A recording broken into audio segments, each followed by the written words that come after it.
कभी कभी ज़िंदगी में हमें मोहब्बत बहुत देर से समझ में आती है। कभी एक ऐसा शख्स हमारे बिल्कुल करीब होता है जो हमें बेहद चाहता है, लेकिन हम इसे सिर्फ अपना दोस्त समझते हैं। और जब हमें इस मोहब्बत की हकीकत का एहसास होता है तब तक शायद बहुत देर हो चुकी होती है। 1998 में रिलीज़ होने वाली बॉलीवुड की फ़िल्म कुछ कुछ होता है भी ऐसी ही मोहब्बत, दोस्ती और जुदाई की कहानी है, जिसने अपने दौर में नौजवानों के दिलों में गहरा असर छोड़ा। फिल्म में शाहरुख खान ने राहुल, काजल ने अंजलि और रानी मुखर्जी ने टीना का किरदार अदा किया। फिल्म के हदायतकार और मुसन्निफ करण जौहर थे, जबकि ये इनकी बतौर हदायतकार पहली फिल्म थी। फिल्म की कहानी एक कॉलेज से शुरू होती है जहां राहुल और अंजलि बेहतरीन दोस्त होते हैं। दोनों हर वक्त एक दूसरे के साथ नज़र आते हैं। इनकी दोस्ती में शरारत भी है, मुकाबला भी है और एक दूसरे के लिए बेपनाह खलूस भी। लेकिन इस कहानी में एक अहम बात यह है कि अंजलि राहुल से सिर्फ दोस्ती नहीं करती, बल्कि वो दिल ही दिल में इससे मोहब्बत करने लगती है। राहुल को इस बात का एहसास नहीं होता। फिर कॉलेज में टीना की आमद होती है। टीना खूबसूरत, पुरतमाद और ज़हीन लड़की है। राहुल की तवज्जो टीना की तरफ होने लगती है और आहिस्ता आहिस्ता दोनों एक दूसरे के करीब आ जाते हैं। ये सूरत हाल अंजलि के लिए नहायत तकलीफ़देह होती है। अंजलि जानती है कि वो राहुल से मोहब्बत करती है, लेकिन वो अपनी मोहब्बत का इजहार नहीं कर पाती। दूसरी तरफ राहुल इसे अपना बेहतरीन दोस्त समझता है।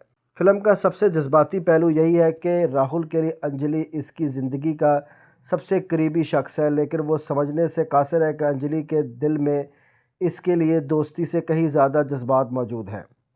बिलाखिर राहुल और टीना एक दूसरे से मोहब्बत करने लगते हैं। जब अंजलि को यकीन हो जाता है कि राहुल की ज़िंदगी में इसके लिए वो जगह नहीं रही जिसकी वो ख्वाहिश रखती थी, तो कॉलेज छोड़कर चली जाती है।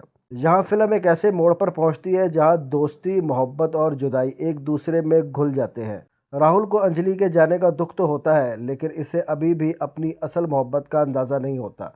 कुछ अरसे बाद राहुल और टीना शादी कर लेते हैं। दोनों की एक बेटी पैदा होती है जिसका नाम अंजलि रखा जाता है, लेकिन किस्मत को शायद कुछ और ही मंजूर होता है। टीना अपनी बेटी को जन्म देने के बाद दुनिया से रुखसत हो जाती है। मरने से पहले वो अपनी बेटी के लिए खतूत छोड़ जाती है।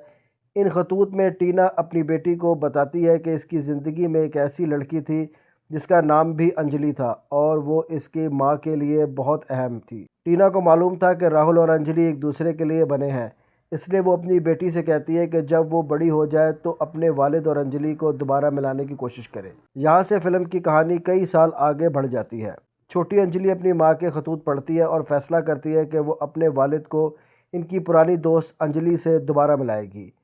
अंजलि अब पहले जैसी नहीं रही। वो एक पुरसुकून और संजीदा ज़िंदगी गुजार रही होती है और इसकी मंगनी भी किसी और शख्स से हो चुकी होती है। लेकिन राहुल की बेटी अंजलि अपनी मासूम कोशिशों से दोनों को दोबारा करीब ले आती है। यहाँ फिल्म एक खूबसूरत सवाल उठाती है, क्या सच्ची मोहब्बत वो होती है जो इंसान को फ़ौरन समझ आ जाए, या वो जो वक़्त गुजरने के बाद अपनी असल हकीकत ज़ाहिर करे। राहुल को बिलाखिर एहसास होता है कि जिस लड़की को वो बरसों सिर्फ अपनी दोस्त समझता रहा, वही दरअसल इसकी ज़िंदगी की सबसे ख़ास मोहब्बत थी। फिल्म का क्लाइमैक्स जज्बात से भरपूर है, जहाँ पुरानी मोहब्बत दोबारा सामने आती है और किरदारों को अपने माजी और हाल के दरमियान फ़ैसला करना पड़ता है। कुछ कुछ होता है सिर्फ एक रोमानवी फ़िल्म नहीं थी। ये फ़िल्म 1990 की दहाई के नौजवानों के फैशन, कॉलेज कल्चर, दोस्ती और मोहब्बत की एक पूरी तस्वीर पेश करती है। शाहरुख खान का राहुल का किरदार उस दौर के नौजवानों के लिए एक स्टाइल आइकॉन बन गया। इनके कपड़े, बाल, अंदाज़, गुफ्तगू और ख़ास तौर पर इनकी मोहब्बत करने का अंदाज़ बेहद मकबूल हुआ। काजल की अंजलि भी फिल्म की जान थी। अंजलि का किरदार एक ऐसी लड़की का था जो शुरू में टॉम बॉय नज़र आती है, लेकिन अंदर से वो इंतहाई हसास और मोहब्बत करने वाली इंसान है। रानी मुखर्जी ने टीना के किरदार में कम वक़्त के बावजूद फिल्म में गहरा असर छोड़ा। और फिर फिल्म की मौसीकी, कुछ कुछ होता के गाने आज भी बॉलीवुड की यादगार मौसीकी में शुमार किए जाते हैं। कुछ कुछ होता है तुम नहीं समझोगे, ये जुमला और इस फिल्म के गाने एक पूरी नस्ल की यादों का हिस्सा बन गए। फिल्म ने बॉक्स ऑफिस पर ज़बरदस्त कामयाबी हासिल की और कई बड़े अवार्ड्स भी अपने नाम किए। लेकिन इस फिल्म की सबसे बड़ी कामयाबी शायद ये थी कि इसने शाहरुख खान, काजल और रानी मुखर्जी की स्क्रीन जोड़ी और इनफरादी मकबूलियत को एक नई बुलंदी दी।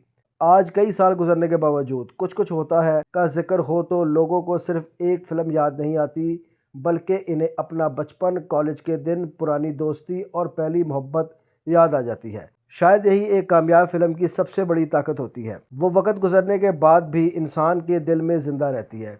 कुछ कुछ होता है हमें ये भी बताती है कि मोहब्बत हमेशा पहली नज़र में समझ नहीं आती। कभी मोहब्बत हमारे सामने मौजूद होती है लेकिन हम इसे पहचान नहीं पाते, और कभी एक इंसान हमारी ज़िंदगी से दूर चला जाता है, तब हमें एहसास होता है कि वो हमारे लिए कितना अहम था।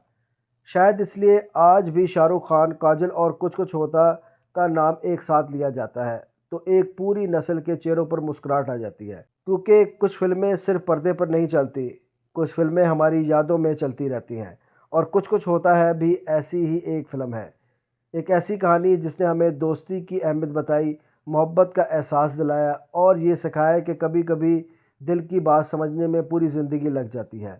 तो आपको कुछ कुछ होता है में शाहरुख खान का राहुल ज़्यादा पसंद आया या काजल की अंजलि? अपनी राय कमेंट में ज़रूर बताएं, और अगर आपको बॉलीवुड की पुरानी यादगार फिल्मों पर ऐसी ही दिलचस्प कहानियाँ पसंद है तो हमारे चैनल को सब्सक्राइब करना ना भूलें।